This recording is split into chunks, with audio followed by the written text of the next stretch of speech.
সালাত একটি গুরুত্বপূর্ণ ইবাদত।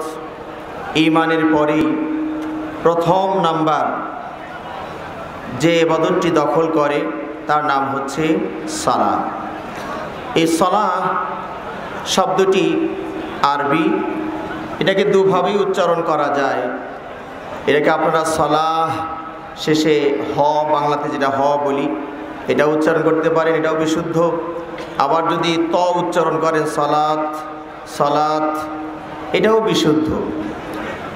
আরবি ব্যাকরণ শরহ কাতরিন নাদা অবাল্লিস সদা এই গ্রন্থে এই কায়দাগুলো উল্লেখ করা হয়েছে। সুতরাং আসসালাহ বা সালাত যেমন যাকাহ এবং যাকাত, এই দুভাবেই উচ্চারণই বিশুদ্ধ। এই সালাহ শব্দের শাব্দিক অর্থ হচ্ছে আদ-দোয়া। সালাহ আরবি শব্দ, এর আরবি দিয়ে যদি আপনি অর্থ করেন তাহলে প্রতি শব্দ আসে আদ-দোয়া। তাহলে সালাত মানে কি বলুন তো? সালাত মানে কি? দোয়া, প্রার্থনা, জান্সনা, চাওয়া, এটার নামই হচ্ছে সালাহ। এই অর্থ যারা আমরা বুঝতে পারিনি তারাই কিন্তু সালাতের পরে আবার বাংলা দোয়ার আয়োজন করে থাকি। কথা ঠিক না বেঠিক? কারণ সালাটা পুরোটাই দোয়া, এই প্যাকেজটাই আমরা বুঝতে পারিনি, এই জন্য বিকল্প প্যাকেজ একটা পিছনে জোড়া দেওয়ার চেষ্টা করেছি আর কি। তাহলে আসসালাহ মানে দোয়া, এটা কোরআনে আল্লাহ রাব্বুল আলামিন উল্লেখ করেছেন, খুয মিন আমওয়ালিহিম সাদাকা তুতাহহিরুহুম ওয়া তুযাক্কিহিম বিহা ওয়া সাল্লি আলাইহিম ইন্না সালাতাকা সাকানুল লাহুম। তাহলে এখানে সার কথা আল্লাহ রাব্বুল আলামিন এখানে যেটা বলছেন, ওয়া সাল্লি আলাইহিম, তাদের উপরে, তাদের জন্য সালাহ পড়ুন, অর্থাৎ দোয়া করুন।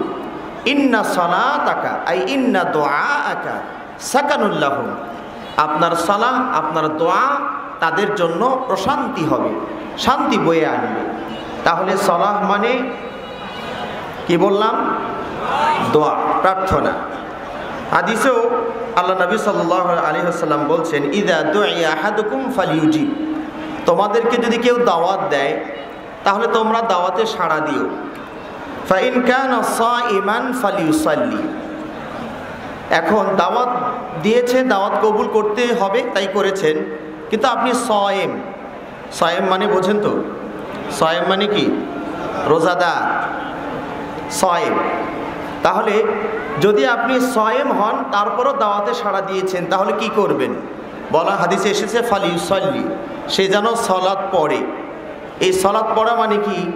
আপনারা খেতে থাকবেন আর উনি সালাতে দাঁড়িয়ে যাবে, সালাত পড়বে? হ্যাঁ, এটাও হতে পারে, কিন্তু এখানে বিশেষ করে যে অর্থটা নেওয়া হয়েছে, সে যেন ফালিয়াদউ, সে যেন এই পরিবার যারা আপনাকে আমন্ত্রণ জানিয়েছে তাদের জন্য আপনি কি করবেন? দোয়া করতে থাকবেন। খেতে পারলেন না, তাতে যায় আসে না, আপনি দাওয়াতে সাড়া দিয়েছেন এবং এই দাওয়াত যারা দিয়েছেন, আমন্ত্রণ যারা জানিয়েছেন তাদের জন্য দোয়া করতে থাকবেন। তাহলে বোঝা গেল সালাহ মানে দোয়া। আসলে সালাতের পুরো অবস্থাটাই হচ্ছে দোয়ায় ভরা। আর আপনারা জানবেন দোয়া কিন্তু দুই রকমের আছে। দোয়া কয় রকম বললাম? দোয়াউল ইবাদাহ আর দোয়াউল মাসআলা। দোয়া ইবাদাহ, দোয়া মাসআলা। এক প্রকার দোয়া আছে যেটা সরাসরি আপনি আল্লাহর কাছে চেয়ে বসেন, যেমন আমরা বলি রব্বানা আতিনা ফিদ দুনিয়া হাসানা ওয়া ফিল আখিরাতি হাসানা ওয়া কিনা আযাবান নার। এখানে আমরা সরাসরি আল্লাহর কাছে চেয়ে বসেছি, রব্বানা হাব লানা মিন আজওয়াজিনা ওয়া যুররিয়্যাতিনা কুররাতা আ'ইন ওয়াজআলনা লিল মুত্তাকিনা ইমামা রব্বিরহামহুমা কামা রাব্বায়ানি সগীরা। এই দোয়াগুলোতে আমরা সরাসরি আল্লাহর কাছে কিছু চেয়েছি, এটা হলো এক রকম দোয়া, এটাকে বলা হয় দোয়াও মাসআলা। আর এক প্রকার দোয়া হচ্ছে ডাইরেক্ট নয়, ইনডাইরেক্ট, অর্থাৎ আল্লাহর প্রশংসার মাধ্যমেও আল্লাহর কাছে কিছু চাওয়া।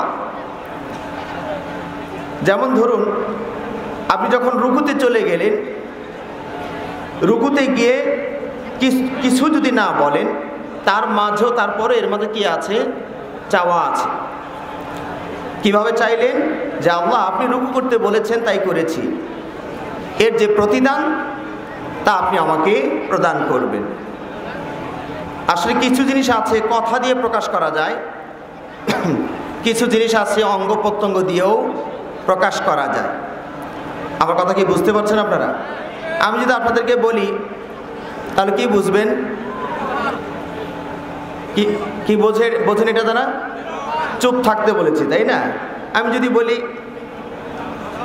তার মানে বসুন, যদি এরকম করি এই তো, তার মানে কথা ভাষা যারা বোবা তারা কি দিয়ে কথা বলে? এশারাতেই তো কথা বলে। বরং বলা হয় যারা ভাষাবিদ তারা বলছেন প্রায় 90% কথা মানুষ অঙ্গ প্রত্যঙ্গ দিয়ে বলে, 10% শুধু মুখ দিয়ে বলে, বেশিরভাগই অঙ্গ প্রত্যঙ্গ সে ব্যবহার করে। আমরা বলছিলাম যে সালাত পুরোটাই দোয়া। 2 রকম দোয়াই এর ভিতরে আছে। একটা হচ্ছে সরাসরি আল্লাহর কাছে চাবেন, সে দোয়াও সালাতে আছে না নাই? আছে। আল্লাহুম্মা মাগফিরলি ওয়ারহামনি, 2 সাজদার মাঝে যে দোয়াটা আপনারা বলেন সরাসরি আল্লাহর কাছে চাইলেন, আল্লাহুম্মা মাগফিরলি, আল্লাহ আমার প্রতি রহম, আল্লাহ ক্ষমা করুন, ওয়ারহামনি, আমার প্রতি রহম করুন। তো এই দোয়াটা পুরোটাই আপনি সরাসরি আল্লাহর কাছে চাইলেন। আল্লাহুম্মা বাঈদ বাইনি ওয়া বাইনা খাতায়া, আল্লাহ আমার মাঝে আর গুনার মাঝে এতটুকু দূরত্ব সৃষ্টি করে দিন যে আমি যদি পূর্ব প্রান্তে থাকি আমার গুনাহটা যেন পশ্চিম প্রান্তে থাকে, আমরা দুইজন যেন কখনোই একত্রিত না হই। তাহলে এখানে আপনি কি সরাসরি চেয়েছেন, ডাইরেক্ট চেয়েছেন না ইনডাইরেক্ট চেয়েছেন? সরাসরি ডাইরেক্ট চেয়েছেন। আর এক প্রকার দোয়া হচ্ছে ইনডাইরেক্ট। যেমন একজন মাদ্রাসার ধরুন প্রিন্সিপাল বা কোনো শিক্ষক একজন ধনী মানুষের কাছে গিয়ে বললেন যে এই মাদ্রাসার একটু সমস্যা চলছে, তাই আপনাদের সাথে একটু দেখা করতে আসলাম। কি বললেন? মাদ্রাসার একটু সমস্যা চলছে তো তাই একটু দেখা করতে আসলাম। আসলে দেখা করতে আসছেন না কিছু পাওয়ার আশায়? কথা বুঝতে পেরেছেন? তো কিছু দেন এটাও বলা যেত, কিন্তু মার্জিতভাবে ভদ্রভাবে তিনি বললেন একটু সমস্যা চলছে তো তাই একটু আপনার সাথে দেখা করতে আসলাম। তার মানে আপনি কিছু আমাকে মাদ্রাসার জন্য দেন। কথাটা সরাসরি বলা হয়নি, কিন্তু অঙ্গ প্রত্যঙ্গ ভাষা দিয়ে একটু ঘুরে ফিরে বোঝানো হয়েছে। কথাটা কি বোঝা যাচ্ছে আপনাদের কাছে? সালাতে আমরা সবটুকু ইবাদত করি, এখানে দোয়া ছাড়া কিচ্ছু নাই, সবটুকু আপনার দোয়া। যা বলছেন তাও দোয়া, যা করছেন তাও দোয়া। কিভাবে দেখুন, আপনি বলেন আল্লাহু আকবার, আল্লাহ সবার বড়, এটা তো প্রশংসা করলেন আল্লাহ, তাই না? কিন্তু এর ভিতরে অন্তর্নিহিতভাবে চাওয়া আছে। কিভাবে চাইলেন বলুন তো? আল্লাহ আপনি সবার বড়, আপনার বড়ত্ব হতে আমাকে কিছু দিয়ে। এটা ভিতরে ভিতরে চাওয়া আছে। আল্লাহ আপনি সালাতের শুরুতে আল্লাহু আকবার বলতে বলেছেন, আমি তাই বললাম, এর প্রতিদান যথাযথ প্রতিদান আল্লাহ আমাকে দিয়ে দিন। এটা আপনার বলা লাগবে না, ওই প্যাকেজের ভিতরে এটা লুকিয়ে আছে। কথা বুঝতে পেরেছেন? এভাবে সালাতে আপনি রুকুতে গিয়েছেন, এই যে রুকু আপনি হেলেছেন, যদি আপনি মুখ দিয়ে কিছু না বলেন, শুধু যে আপনি হেললেন, এর মাঝেই চাওয়া আছে আল্লাহর কাছে কিছু চাওয়া আছে। আল্লাহ আমি তো সোজা থাকার মানুষ, আমি সহজে বাঁকা হই, আমি সহজে কারো কাছে নত হই, কিন্তু আমি আপনার কাছে নত হয়েছি, আপনি তো বুঝতে পারেন আমি কেন নত হয়েছি। কথা বুঝতে পারলেন না? পারলেন না? এবার সাজদায় লুটিয়ে পড়লেন। মানুষ নাক ছেঁচড় কখন দেয়? মানুষকে নাক ছেঁচড় সহজে দিতে পারে? অপরাধ করলে কয় জুতার বাড়ি খেতে রাজি আছি, তবু নাক ছেঁচড় দিতে রাজি নাই। আর ইমাম সাহেব বলেন আল্লাহু আকবার, আমরা সব কটা মুসাল্লি মুক্তাদি মাটিতে নাক আর কপাল ঠেকিয়ে দিলাম, নিজের আমিত্ব বোধ বলতে আর কিছুই বাকি রাখলাম না, ধুলাই লুণ্ঠিত করে দিলাম। এখানে গিয়ে যদি আমরা কিচ্ছু না চাই, তার মা পরেও চাওয়া আছে, আল্লাহ আমি তো সহজে এই নাক কপাল মাটিতে ঠেকানোর লোক না, কিন্তু আপনি মহান, আপনার কাছে ঠেকিয়েছি, আপনি নিশ্চয় বোঝেন আমার চাওয়া পাওয়াটা কি। আমার কথা কি বুঝতে পারছেন ভাইয়েরা? অনেক সময় দেখবেন ফকির যারা, ভিক্ষু যারা, তারা যখন আপনাদের কাছে চান, কিভাবে চান? ভাই 2 টাকা দেন তো, খুব ক্ষুধা, ভাই 10টা টাকা দেন না, দুপুরে খাইনি, ক্ষুধা লেগেছে, দেন না ভাই। তো মুখ দিয়েও বলছে, হাতও বাড়িয়েছে, 2টা অঙ্গই কাজ করছে এখানে। কখনো কখনো হাত না বাড়িয়ে বলে, ভাই 2 টাকা দেন না, খুব ক্ষুধা লাগছে, ভাই 10 টাকা দেন না একটু। তাহলে এখানে শুধু সে কোন অঙ্গ ব্যবহার করেছে বলুন না? কোন অঙ্গ? শুধু মুখ ব্যবহার করেছে। আবার কখনো কখনো শুধু কি কিছু দিতে চায় না নিতে চায়?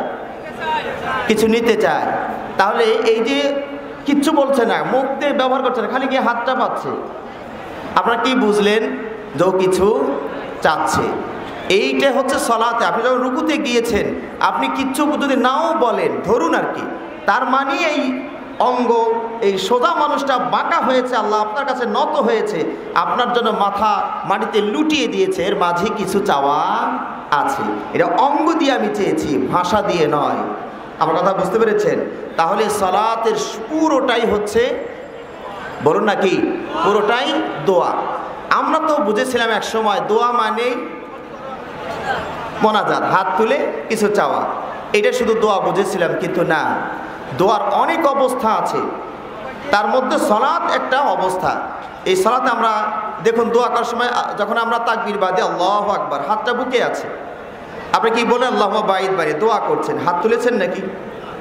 নাকি আল্লাহু আকবার আল্লাহুম্মা বাঈদ বাইনি এরকম নাকি? না। তাহলে শুধু এইটাই দোয়ার অবস্থা নয়, এটাও দোয়ার একটা অবস্থা।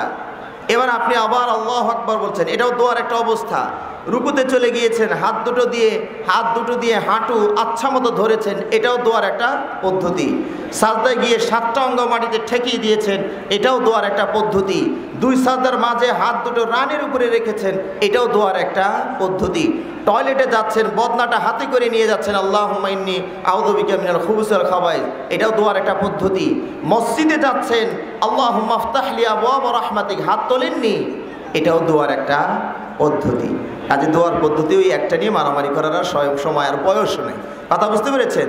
তবে এই কিছু কিছু এলাকায় এখনও যানজট লেগে আছে, এই বিদআতের যানজটটা যেন আল্লাহ ছুটিয়ে দেন, বলি আমিন। তো যেটা বলছিলাম, সালাতের শাব্দিক অর্থ আপনারা আশা করি সবাই বুঝতে পেরেছেন, তাই না?